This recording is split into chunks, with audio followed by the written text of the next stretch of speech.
અમરેલીના બાબરામાં police station ખાતે atrocity તથા 307નો ગુનો નોંધાયો છે। બાબરામાં ઢીંકા પાટુનો માર મારી જાહેરમાં છરી મારવાની ધમકી આપી જ્ઞાતિ પ્રતિ જાહેરમાં હળધૂત કરવામાં આવેલ છે। ત્યારે આરોપી દ્વારા સમાધાન કરવાનું કહેતા ફરિયાદી દ્વારા સમાધાન ન કરાતા ફરિયાદી ઉપર હુમલો કરીને બંને પગ તથા હાથ ઉપર ઈજાઓ કરી છે। જાનથી મારી નાખવાની પણ ધમકી આપી છે। ત્યારે નીલવડા ગામમાં પોલીસ સાથે પૂર્વ બંદોબસ્ત રાખી દીધો છે। અત્યારે હાલ બાબરા પોલીસ સ્ટેશનને એએસપી અને અમરેલીના પૂરો સ્ટાફ અત્યારે બાબરા ખાતે તપાસ ચાલુ છે। 307નો ગુનો લાગુ પડેલ છે।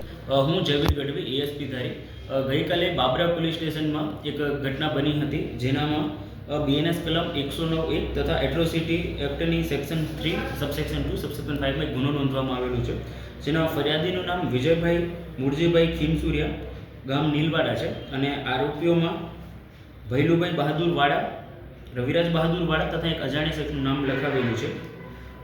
આ ગુનાની ટૂંક વિગત એવી છે કે આ કામના ફરિયાદીના કાકાના દીકરા જયેશભાઈ રામજીભાઈ ખીમસુરિયા એમને નીલવાડા ગામના શિવાભાઈ ધાંધલ તથા લાલો ધાંધલે ઢીકાપટુઓનો માર મારી અને છરી બતાવવાની ધમકી આપી હતી અને આ લોકોએ પોલીસમાં કમ્પ્લેન કરી હતી, જેનો રાગદ્વેષ રાખીને આ લોકોએ સમાધાન કરવા અથવા નહીં તો મારપીટ કરવા ઉપર ઉતરી આવેલા અને જેનામાં આજે ત્રણેય આરોપીઓ છે એમણે જે ફરિયાદી છે એમની જોડે મારપીટ કરી છે, લોખંડના પાઇપોથી એમને માર્યું છે અને એમના હાથ અને પગમાં ગંભીર ઈજાઓ પહોંચાડી છે અને અધિક જિલ્લા મેજિસ્ટ્રેટના અમરેલીના હથિયાર બંધીના જાહેરનામા ભંગ કર્યો અને ગુનો કર્યો છે, જે ગુનો બાબરા પોલીસ સ્ટેશનમાં FIR નંબર 549ના અંતર્ગત રજીસ્ટર કરવામાં આવેલો છે।